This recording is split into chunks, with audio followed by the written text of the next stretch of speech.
ഇനിയുള്ള സമയം എന്ന് പറഞ്ഞാൽ നിങ്ങളുടെ എഫേർട്ട് ഡബിൾ ചെയ്യേണ്ട സമയമാണ്. ഇനിയിപ്പോൾ ഓരോന്നും ഇരുന്ന് പഠിച്ച് മുന്നോട്ട് പോകുക എന്ന് പറയുന്നത് വെരി വെരി ഡിഫിക്കൽട്ട് ആണ്. 2025 ക്വസ്റ്റ്യൻ പേപ്പറിൽ വരാൻ പോകുന്ന ഏകദേശം 20 മുതൽ 30 വരെയുള്ള ടോപ്പിക്കുകൾ നിങ്ങൾക്ക് പ്രെഡിക്റ്റ് ചെയ്യാനായിട്ട് പറ്റും എന്നുള്ളതാണ്. എല്ലാവർക്കും നമസ്കാരം. എൻ്റെ പേര് ഗൗതമൻ മോഹൻ. ഞാൻ IPM IAS അക്കാഡമിയുടെ അക്കാഡമിക് ഹെഡാണ്. സോ ഇന്ന് ഞാൻ പറയാൻ ഉദ്ദേശിക്കുന്നത് നിങ്ങളുടെ പ്രിലിംസ് എക്സാമിനേഷനേക്ക് നിങ്ങൾ എത്തുമ്പോൾ നിങ്ങൾക്ക് വളരെ എഫക്റ്റീവായിട്ട് ഫോളോ ചെയ്യാൻ പറ്റുന്ന കുറച്ച് ടാക്ടിക്സ് ആണ്. സിവിൽ സർവീസ് എക്സാമിനേഷൻ പ്രിപ്പയർ ചെയ്യുന്ന എല്ലാവർക്കും അറിയാം, നമ്മളൊരു 2025 എക്സാം എഴുതാനായിട്ട് പ്രിപ്പയർ ചെയ്യുകയാണ്. ഈ 2025 എക്സാമിനേഷൻ 25 മെയ് മാസം 2025 നടക്കാൻ പോകുന്നത്. അതുകൊണ്ട് തന്നെ വളരെയധികം അടുത്താണ്. നമുക്ക് ഇനി വളരെ കുറച്ച് നാളുകൾ മാത്രമാണ് ഈ എക്സാമിനേഷൻ എഴുതാനായിട്ടുള്ള ടൈം എന്ന് പറയുന്നത്. ഇനിയുള്ള സമയം എന്ന് പറയുന്നത് നിങ്ങളുടെ എഫേർട്ട് ഡബിൾ ചെയ്യേണ്ട സമയമാണ്. അപ്പോൾ നിങ്ങൾ ഇത്രയും നാളും എത്രയും എഫേർട്ടാണോ ഇട്ടിരുന്നത് അതിന്റെ ഡബിൾ എഫേർട്ട് നിങ്ങൾ ഇനി ഇടേണ്ടതായിട്ട് വരും. ഓക്കെ, കാരണം ഇപ്പോൾ നിങ്ങൾ ചില കാൻഡിഡേറ്റ്സ് എന്ന് പറയുന്നത് അവർ ഓൾറെഡി അവരുടെ ആ ഒരു സിലബസ് കവർ ചെയ്തിട്ടുണ്ടാവാം. ചിലർ ഒരു പകുതി ഭാഗത്ത് നിൽക്കുന്നതായിരിക്കാം, ചിലർ വളരെ കുറച്ച് മാത്രമേ സ്റ്റാർട്ട് ചെയ്ത് കാണത്തുള്ളൂ. നിങ്ങൾ എങ്ങനെയുള്ള ആളുകളും ആയിക്കൊള്ളട്ടെ, എങ്ങനെയുള്ള ആളുകളാണെങ്കിലും നിങ്ങളിപ്പോൾ ചെയ്യേണ്ട കുറച്ച് സ്ട്രാറ്റജീസ് ഉണ്ട്. കാരണം ഇനിയിപ്പോൾ ഓരോന്നും ഇരുന്ന് പഠിച്ച് മുന്നോട്ട് പോകുക എന്ന് പറയുന്നത് വെരി വെരി ഡിഫിക്കൽട്ട് ആണ്. സോ അതുകൊണ്ട് തന്നെ നമ്മൾ ഫോളോ ചെയ്യേണ്ട വളരെ ക്രൂഷ്യൽ ആയിട്ടുള്ള കുറച്ച് സ്ട്രാറ്റജീസ് ആണ് ഇന്ന് മുതൽ അങ്ങോട്ടുള്ള കുറേ വീഡിയോസിൽ നമ്മൾ ഡിസ്കസ് ചെയ്യാനായിട്ട് പോകുന്നത്. ഒരു സീരീസ് ഓഫ് വീഡിയോസ് ആണ് നമ്മൾ ഇതിനു വേണ്ടിയിട്ട് ചെയ്യാനായിട്ട് പോകുന്നത്. സോ അതിലെ ആദ്യമായിട്ട് പറയാനുള്ളത് PYQന്റെ ഇമ്പോർട്ടൻസിനെ പറ്റിയിട്ടാണ്. PYQ എന്ന് പറയുമ്പോൾ previous years question papers. Minimum ഒരു 10 വർഷത്തെ പ്രീവിയസ് ഇയേഴ്സ് ക്വസ്റ്റ്യൻ പേപ്പർ തന്നെ നിങ്ങൾ അനലൈസ് ചെയ്യണം. അപ്പോൾ അനലൈസ് ചെയ്യുക എന്ന് പറയുമ്പോൾ അതിന്റെ അർത്ഥം നിങ്ങൾ ഒരു ടെസ്റ്റ് പോലെ ഓരോ വർഷത്തെ ക്വസ്റ്റ്യൻ പേപ്പർ എടുത്തു വെച്ചിട്ട് ടെസ്റ്റ് എഴുതുക എന്നുള്ളതല്ല. അനാലിസിസ് എന്ന് പറയുന്നത് അതൊരു വ്യത്യസ്തമായുള്ള രീതി തന്നെയാണ്. അത് എങ്ങനെ ചെയ്യണമെന്ന് വെച്ച് കഴിഞ്ഞാൽ നമ്മൾ 2024 നിന്ന് പുറകിലേക്ക് വേണം ചെയ്യാൻ. 2024, 23, 22, 21 അങ്ങനെ വേണം നിങ്ങൾ ഓരോ ക്വസ്റ്റ്യൻ പേപ്പറും ചെയ്യാൻ. ഇപ്പോൾ ഉദാഹരണത്തിന് നിങ്ങൾ 2024 ക്വസ്റ്റ്യൻ പേപ്പർ എടുക്കുക, എന്നിട്ട് ക്ലാസിഫൈ ചെയ്യണം. ഇന്ത്യൻ പോളിറ്റിയുടെ ക്വസ്റ്റ്യൻസ് എല്ലാം ക്ലാസിഫൈ ചെയ്ത് ഒരിടത്ത് വെക്കുക, ജോഗ്രഫിയുടെ ക്വസ്റ്റ്യൻസ് ഒരിടത്ത് വെക്കുക. അങ്ങനെ ക്ലാസിഫൈ ചെയ്യുക. ഓരോ ക്വസ്റ്റ്യൻസും അതിന്റെ സബ്ജക്റ്റിന്റെ അനുസരിച്ച് നിങ്ങൾ ക്ലാസിഫൈ ചെയ്യുക.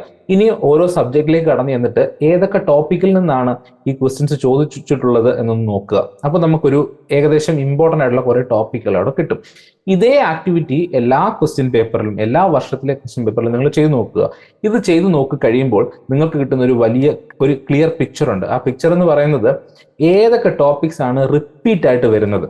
ടോപ്പിക്സ് ആണ്. ക്വസ്റ്റ്യൻസ് ഒരിക്കലും ഒരേ ക്വസ്റ്റ്യൻ ചിലപ്പോൾ പിന്നീട് ചോദിക്കണമെന്നില്ല, പക്ഷെ ടോപ്പിക് റിപ്പീറ്റഡ് ആയിട്ട് വരാം. ഫോർ എക്സാമ്പിൾ, ഇപ്പൊ നമ്മൾ കഴിഞ്ഞ ഒരു 5-6 വർഷത്തെ എക്സാമിനേഷൻ എടുത്ത് നോക്കുകയാണെങ്കിൽ പാർലമെന്റ് എന്ന് പറയുന്ന ഒരു ടോപ്പിക്ക് പലപ്പോഴും മെയിൻസിലും പ്രിലിംസിലും ചോദിക്കുന്ന ഒരു ചോദ്യമാണ്. അപ്പൊ അതുകൊണ്ട് തന്നെ 2025 നിങ്ങൾ പ്രിപ്പയർ ചെയ്യുമ്പോൾ നിങ്ങൾക്ക് പാർലമെന്റ് എന്നൊരു ടോപ്പിക്കിനെ നെഗ്ലക്ട് ചെയ്യാനായിട്ട് പറ്റില്ല.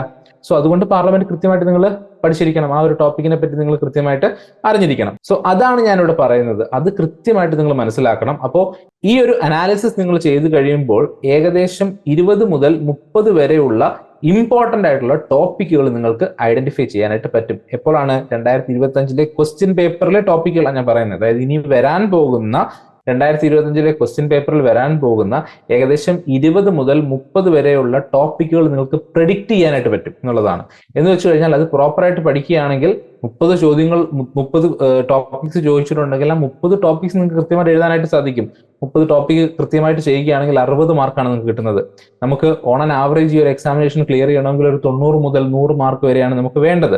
അപ്പൊ അങ്ങനെ നോക്കുമ്പോൾ പിന്നീട് നിങ്ങൾക്ക് 30 മാർക്ക് കൂടെ നേടിയാൽ മതി, അല്ലേ? അപ്പൊ നമ്മളുടെ ബാക്കി എഫേർട്ടൊക്കെ ആ 30 മാർക്ക് നേടാനായിട്ട് എടുക്കാം. പക്ഷെ ഇപ്പോൾ നിങ്ങൾ മനസ്സിലാക്കേണ്ടത് ഈ ഒരു അനാലിസിസ് നിങ്ങൾ കൃത്യമായിട്ട് ചെയ്യുക എന്നുള്ളതാണ്.